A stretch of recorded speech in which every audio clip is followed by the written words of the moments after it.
काली नजर। माँ, माँ, अरे क्या माँ माँ कर रहा है? बकरी का बच्चा है क्या? अरे माँ, मजाक छोड़ो। मुझे फाइनली वो मेन चौराहे वाली दुकान मिल गई है। अब देखना, आपका बेटा दुगनी स्पीड से पैसा कमाएगा। उफ़ो, ये क्या? मेरी ऑनलाइन मेकअप क्लास चल रही है। इतनी जोर से क्यों बोल रहे हो आप दोनों? अरे मेरी धर्म पत्नी जी, मेकअप क्लास बाद में करना। वो चौराहे वाली दुकान मिल गई है हमको। अरे वाह! रुको, मैं अपनी माँ को फोन लगाकर बता देती हूँ। अरे मैं भी अपने रिश्तेदारों को बता देती हूँ। कितनी खुशी की बात है। हाँ हाँ, मैं भी अपने दोस्तों को बता देता हूँ। 1 हफ्ते बाद रजिस्ट्री है। बस, घर में खुशी का मौका था। उन तीनों ने अपने अपने फोन उठाए और लोगों में बात फैलाना शुरू कर दिया। और रही सही कसर श्वेता बहू ने अपने पड़ोस में सबको बताकर कर दी। अरे वर्मा आंटी, अब हम भी जल्दी कार ले लेंगे। घर का रेनोवेशन होगा और ठाट से रहेंगे हम भी। अरे ऐसा क्या हुआ? लॉटरी बाटरी लग गई है क्या? अरे इस बार चौराहे वाली मॉल में हमको भी दुकान मिल गई है। दुकान नंबर 21, जो एकदम चौराहे पर है।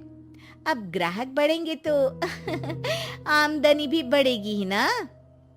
अरे वाह, कितनी खुशी की बात है। मैं बहुत खुश हूँ तुम्हें इतना खुश देख के।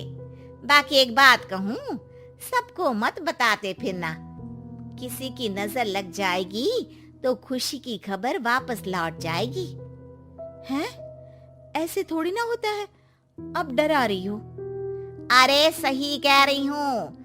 काली नजर कहते हैं इस चीज को, जब आप किसी को कुछ बताओ और वो काम बिगड़ जाए।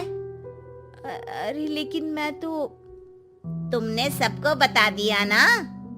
हाँ, फोन लगा लगा के। अब बच के रहना। काली नजर बड़ी खतरनाक होती है। श्वेता इतनी खुश रहती है कि वो वर्मा आंटी की बात पर ध्यान ही नहीं देती, जबकि पड़ोस में और भी लोगों से खुशी की खबर शेयर करती रहती है। अगले दिन राजेश बहुत दुखी होकर घर आता है। अरे बेटा, क्या हुआ? मुंह क्यों सूजा हुआ है? मधुमक्खी ने काट लिया क्या? माँ, वो दुकान किसी और के पास चली गई। किसी ने ज्यादा भाव लगा दिया। अरे पर बात तो आपसे हुई थी ना उस दुकान वाले की? हाँ, आज मैं टोकन अमाउंट देने गया था, तब मुझे पता चला। कोई आकर सुबह मुझसे पहले ही ज्यादा अमाउंट दे गया। काली नजर। क्या कहा? वर्मा आंटी ने समझाया था कि किसी को बताना मत, वरना काली नजर लग जाएगी। अच्छा, तुम्हें उनकी बात मान लेनी चाहिए थी। उनकी बात मान लेती, लेकिन उसके पहले ही सबको बता चुके थे ना हम तीनों। अरे अगली बार से ध्यान रखेंगे। कोई भी नई चीज होगी तो किसी को नहीं बताएंगे। तीनों कुछ दिन ऐसे ही रहते हैं, पर एक दिन श्वेता को एक मेल आता है। राजेश, मेरा ऑनलाइन मेकअप कोर्स कंप्लीट हो गया। अब मैं खुद का पार्लर खोल सकती हूँ। अरे वाह, अपने मोहल्ले में ही खोलते हैं। ये जो घर के सामने दुकान है ना, वहीं। हाँ, यहाँ सस्ती भी मिल जाएगी। अगले दिन श्वेता वर्मा आंटी के पास जाती है मिठाई का डब्बा लेकर। अरे आओ आओ, कैसे आना हुआ? जोर से नहीं बोलूंगी। वो सामने वाली दुकान है ना, वहां मैं अपनी पार्लर की दुकान खोलने वाली हूँ, उसकी मिठाई है। अरे वाह, बहुत बधाई हो तुमको। हाँ, मैं कमाने लगूंगी तो राजेश पर पूरे घर का बोझ नहीं रहेगा ना आंटी जी। ये तो है, पर ये बता कि तूने ये बात किसी और को तो नहीं बताई ना? अरे नहीं नहीं, पिछली बार गलती कर दी थी। काली नजर लगी किसी की और राजेश के हाथ से वो दुकान चली गई थी। सबको मत बताना। चलो मैं चलती हूँ, कल दुकान की बात करने भी तो जाना है। अगले दिन श्वेता दुकान के लिए मालिक से बात करने जाती है। अरे लेकिन दुकान तो हम कल रात को ही किसी को दे चुके हैं। कल ही? हाँ, कल ही। 2 दिन बाद कोई यहाँ पार्लर भी खोल लेगा। अब कहीं और दुकान देख लीजिए। अरे पर हमको भी तो पार्लर ही खोलना था। भाई एक ही दुकान है, आधी आधी तो नहीं दे सकता ना मैं। राजेश और श्वेता घर पर हताश होकर आ जाते हैं। इस बार तो किसी को बताया भी नहीं था, अब किसकी काली नजर लग सकती है। सुनो, तुमने माँ को बताया था क्या? अरे कैसी बात कर रही हो, माँ की नजर थोड़ी ना लगेगी। पक्का तुमने किसी को नहीं बताया था ना? सिर्फ वर्मा आंटी को बताया था, उन्होंने ही मुझे किसी को नहीं बताने को कहा। अरे यार तुम भी सही हो, मेरी माँ को नहीं बताने को कह रही हो, पर वर्मा आंटी को बताना तुम्हें जरूरी लगा। अरे वर्मा आंटी ने ही तो काली नजर के बारे में बताया था ना, वो हमेशा हमारा भला ही तो चाहती है। मेरी माँ भी हमारा भला ही चाहती है। अरे पर चिल्ला क्यों रहे हो, बात नहीं कर सकते क्या आराम से? नहीं आता वो आराम से बात करना, और करना भी नहीं चाहता हूं मैं। दुकान जाने का दुख गुस्से में बदल गया था और राजेश और श्वेता में बात बंद हो गई थी। 2 दिन बाद मोहल्ले में पार्लर का इनॉग्रेशन हुआ, जिसमें मोहल्ले के सभी लोगों को बुलाया गया, पर श्वेता, राजेश और माँ नहीं जाते। माँ अंदर आ जाओ, क्या देख रही हो? अरे नया पार्लर देख रही हूँ अपने आंगन से।